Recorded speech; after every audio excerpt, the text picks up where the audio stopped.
Hi friends, நாம் இன்னைக்கு தீபாவளிக்காக ஒரு குவிக் அண்ட் ஈஸியாக செய்யக்கூடிய பட்டர் முறுக்கு தான் பார்க்க போகிறோம். பிகினர்ஸ் கூட இது ரொம்ப குவிக்காக செஞ்சிடலாம். ஸோ வித் டிப்ஸ் தான் நல்லா சொல்லியிருக்கேன். ஸோ தேவையான பொருட்கள் எல்லாம் எடுத்து வச்சுக்கோங்க. நம்ம முதல்ல ஜலிச்சுக்க போகிறோம். அதனால ஜல்லடையிலேயே டைரெக்டாக ஒரு 2 கப்ஸ் அரிசி மாவு, நீங்கள் கடையில் வாங்கியிருந்தது யூஸ் பண்ணலாம், இல்லை வீட்டில் திரிச்சது கூட யூஸ் பண்ணிக்கலாம். 1/2 கப் கடலை மாவு, அதெல்லாம் வறுக்கணும்னு அவசியம் இல்லை, பச்சையாகவே சேர்த்துக்கலாம். 1/4 கப்பு பொடிச்சா பொட்டுக்கடலை. பொட்டுக்கடலையை சும்மா மிக்சியில் நீங்கள் பொடிச்சாலே நல்ல மாவு வந்துடும். ஸோ எல்லாம் சேர்த்து நல்லா ஜலிச்சு எடுத்துக்கணும்.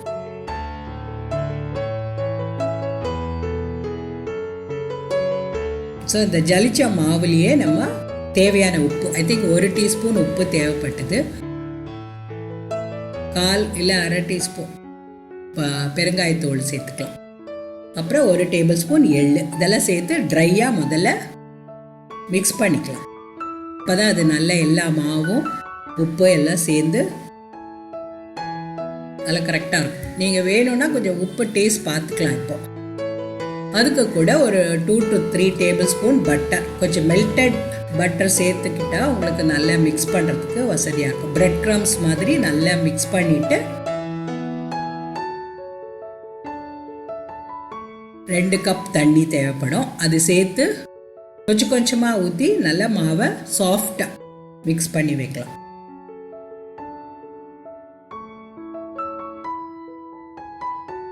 ஸோ எந்த பிகினர்ஸ் கூட இந்த அளவுபடி செஞ்சால் குயிக்காக டேஸ்டியாக ஒரு கிறிஸ்பியான பட்டர் முறுக்கு செஞ்சிடலாம். ஸோ இது நல்லா பிசைஞ்சு வச்சுட்டு நம்ம ஒரு துணி போட்டு மூடி வச்சிடலாம். ஏன்னா ட்ரை ஆகிடும். நம்ம எண்ணெய் காயறதுக்குள்ளே இல்லை முறுக்கு அச்செல்லாம் எடுக்கிறதுக்குள்ளே அது காயாமல் இருக்கிறதுக்கு ஒரு துணி போட்டு மூடி வச்சுக்கலாம். ஸோ எண்ணெயெல்லாம் காஞ்சதுக்கப்புறம் நம்ம அந்த மாவை எடுத்து பெரிய உருண்டையாக உருட்டிட்டு முறுக்கு அச்சில் போட்டு டைரெக்டாகவே நான் புளியப்போம். ஸோ அந்த முறுக்கு அச்சில் கொஞ்சம் எண்ணெய் தடவிக்கலாம். நம்ம தடவிட்டு இந்த முள்ளு முறுக்கு சில்லு போட்டுட்டு அதையும் இந்த பெரிய உருட்டி வச்சிருந்த மாவை அதுக்குள்ளே வச்சு முறுக்கு அச்சுக்குள்ளே வச்சு நம்ம டைரெக்டாக எண்ணெயிலேயே புளியலாம்.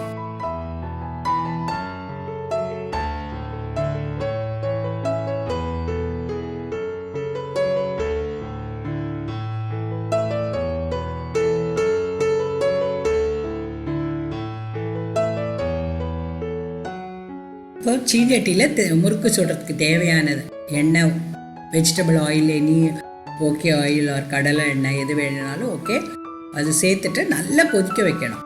நல்ல சூடானதும் தான் நம்ம முறுக்கு சுடணும். ஸோ அது டெஸ்ட் பண்ணி பார்க்கறதுக்கு ஒரு சின்ன துண்டு மாவு எடுத்து நம்ம அதில் போட்டோன்னா உடனே மேலே எழுப்பி வரும். அப்படி வந்துடுச்சுன்னா எண்ணெய் காஞ்சிடுச்சுன்னு அது.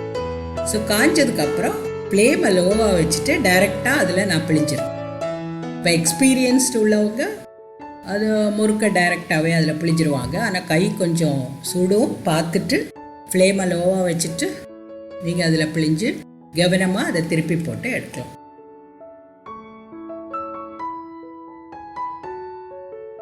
ஸோ ஹையில் வச்சிங்கன்னா ரொம்ப செவந்து போயிடும்.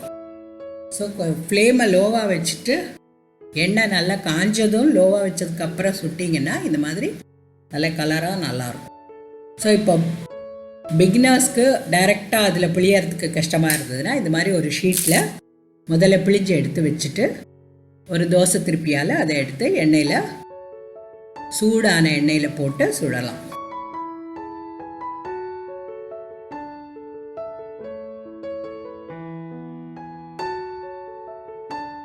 ஸோ ஒரு சைடு வெந்ததும் அதை முள்ள திருப்பி விடணும். ஃப்ளேம் லோவாக இருந்தால் தான் எல்லா பக்கமும் நல்லா வேகும் அது. ஸோ இப்படி வெந்த பட்டர் முறுக்க கிறிஸ்பி ஆனதும் எடுத்து வச்சுக்கலாம். கொஞ்சம் light brown shade, golden brown வந்ததும் நம்ம அதை எடுத்து வச்சுக்கலாம். ஸோ இப்படி செஞ்ச முறுக்க நம்ம ஏர்டைட் கண்டெய்னரில் இல்லை ஏதாவது டப்பாஸ், ஸ்டீல் டப்பாவில் கூட போட்டு வைக்கலாம். ஈரம் இல்லாத டப்பாவில் போட்டு வச்சா 1 வாரம் வரைக்கும் வரும். ஸோ இந்த பட்டர் முறுக்கு நீங்கள் செஞ்சு பார்த்துட்டு உங்கள் ஃபீட்பேக் எனக்கு எழுதுங்க.